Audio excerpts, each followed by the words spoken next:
Ardor Lazzate e Vergiatese una contro l'altra per rilanciare in maniera definitiva le proprie ambizioni play-off. La gara valevole per il 15° turno, quando non si giocò per via delle nevicate, è più che mai importante.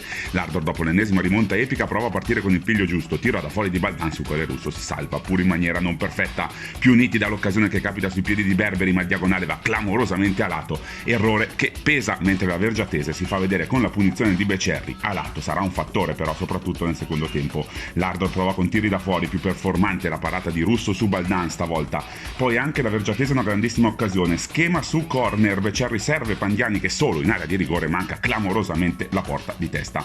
Anche in questo caso errore da matita rossa, ma Vergiatese che diventa più intraprendente, azione alla mano da parte dei Granata, Pedergnana per Becerri, poi però gli ospiti non riescono a concludere verso la porta di Bozzato, con l'Ardor Lazzate che si salva. Primo tempo che si chiude sullo 0-0 Vergiatese, però più dinamica nella ripresa, lo dimostra all'inizio proprio del secondo tempo. Becerri si prende letteralmente la squadra sulle spalle, prima il tiro a giro ampiamente a lato, poi un tiro da fuori area sempre del numero 10, già più pericoloso pur alto sopra la porta di Bozzato. Spunto di Dal Santo, il numero 11, serve Becerri che elude l'intervento di Dastoli, tiro a botta sicura ma attraversa, nega il gol al numero 10 in maglia Granata. Momento positivo per gli ospiti che culmina con il calcio di rigore, contatto appena dentro l'area tra Giandinotto e Becerri, l'arbitro indica il dischetto sul pallone, proprio il numero 10 che spiazza Bozzato e si prende la scena sotto la tribuna per il gol che sblocca la partita. Vergiatese in vantaggio a 11 minuti dalla fine, ma l'Ardor ancora una volta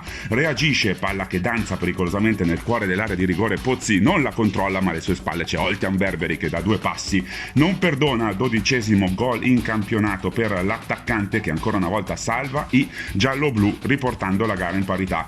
Partita che però non è ancora finita, c'è tempo per tante emozioni. Palla dentro di Pedergnana per Vitulli, taglio al bacio, conclusione centrale, Bozzato si salva con i piedi. Ancora Vergiatese nel finale, taglio di Broggi subentrato nella ripresa, il numero 13 si libera per il tiro di sinistro che però finisce a lato non di molto. Ultimo assalto da parte dell'Ardor Lazzate, palla messa dentro da Baldan, anche un po' alla disperata, ma i giallo-blu dopo un pallone, l'ennesimo che danza in area di rigore della Vergiatese, non trovano lo spunto per tirare in porta. Finisce così con un pareggio che serve a poco, visto che entrambe le squadre fanno vedere buone cose ma restano ancora lontane dai play-off.